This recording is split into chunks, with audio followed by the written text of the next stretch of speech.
Ambiente cultural en el siglo XIII. Sin duda, el siglo XIII representa el momento de florecimiento de la Europa medieval, siendo Francia el país que sin duda posee mayor equilibrio político y desarrollo cultural. La economía goza de cierta estabilidad y el comercio es floreciente, especialmente en dos grandes núcleos principales, el Mar del Norte e Italia.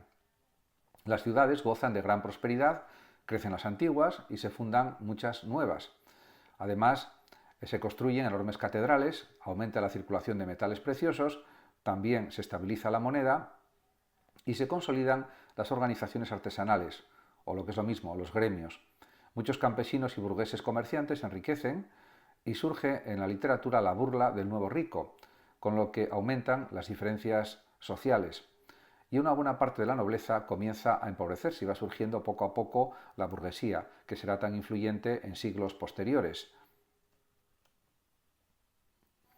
Ambiente político en el siglo XIII. Políticamente se comienzan a esbozar los estados de la Europa moderna. Francia goza de una gran pujanza y prestigio gracias a Luis IX el Santo, que murió en 1270. En Inglaterra los reyes se ven obligados a ceder ante la nobleza. La Carta Magna, una especie de primera constitución en Inglaterra en 1215. En España la Reconquista hace notables avances con Fernando III y Jaime I, y Aragón comienza sus conquistas en el Mediterráneo. En cambio, el Imperio Germánico, tras la muerte de Federico II en 1250 y la extinción de la dinastía de los Hohenstaufen en 1268, pierde su hegemonía en Italia y renuncia a la idea de un imperio mundial, que ya solo sobrevivirá como una utopía de algunos tratadistas políticos. El papado intenta tomar el relevo del imperio en la dirección política de Occidente. Los esfuerzos de Inocencio III, que murió en 1216, culminan en la bula Unam Santam de Bonifacio VIII de 1302, que proclama la supremacía universal del Papa. Boecio nació en Roma hacia el 480 de nuestra era, de familia noble romana. Estudió filosofía en Atenas, donde permaneció unos 18 años.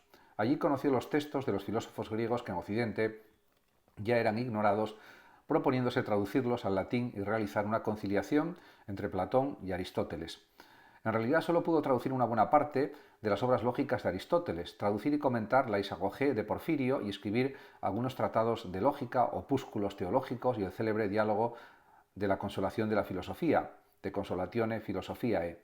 Sus ocupaciones políticas en la corte de Teodorico, en Rávena, su encarcelamiento y su temprana muerte en el 525 le impidieron completar su tarea. No se trata desde luego de un pensador original, pero su influencia en toda la Edad Media fue realmente enorme. Así, el de la Consolación de la Filosofía, este libro, repetidamente imitado y comentado, es la fuente principal de la lógica medieval y fuente importante para la aritmética, geometría y música. Pseudo Dionisio Areopagita es un pensador contemporáneo de Boecio, es un escritor griego, probablemente sirio, que se hace pasar por discípulo de San Pablo, convertido en el Areópago de Atenas, y que por ello es conocido como el Pseudo Dionisio Areopagita. Sus obras deben ser posteriores al año 480 después de Cristo, puesto que se inspira en Proclo, que murió en el año 485 de nuestra era, y anteriores a 533, en que son citadas por primera vez en una discusión teológica en Constantinopla sus ideas.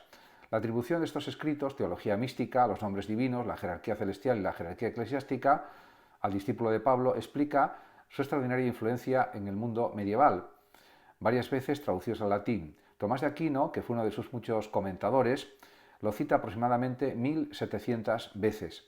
El Pseudo Dionisio adapta al cristianismo la filosofía neoplatónica de Proclo, la misma tarea que hace Agustín con Plotino también. Juan Escoto Eriúgena es un filósofo laico irlandés, como le indican sus dos sobrenombres, que llega al continente europeo hacia el año 845-847 por invitación de Carlos II el Calvo, nieto de Carlomagno, quizá para dirigir su escuela palatina. Entre 1851 y 1862 traduce al latín las obras del Pseudo Dionisio, enviadas por el emperador bizantino Miguel el Tartamudo. Escribe luego su obra principal, que es La división de la naturaleza, así como comentarios a la jerarquía celestial y al Evangelio de Juan. El resto de su vida se desconoce por completo. Escoto divide la naturaleza, es decir, la realidad, del siguiente modo. A mi parecer, escribe, 4 diferencias permiten la división de la naturaleza en 4 especies. De ellas, la primera es la que crea y no es creada, natura creans increata. La segunda, aquella que es creada y crea, creata creans. La tercera, la que es creada y no crea, creata net creans. La cuarta, aquella que no crea ni es creada. Novedades doctrinales de Guillermo de Ockham.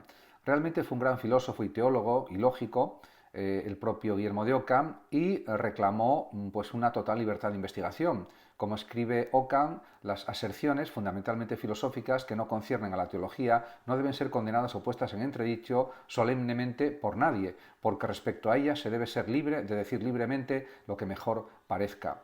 Está tomado de su libro Diálogo entre el maestro y el discípulo. Además, el propio Guillermo de Ockham consideró que pues hay una serie de novedades doctrinales que él reafirma como importantes. Por ejemplo, el mismo Ockham criticó algunos de los conceptos claves de la metafísica medieval.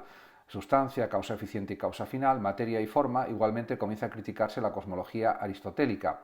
Inspirándose además en el principio de economía o principio de la navaja de Ockham, pues hay conceptos que tienen que ser simplemente eliminados: entendimiento agente, especies intelectuales, principio de individuación, etc.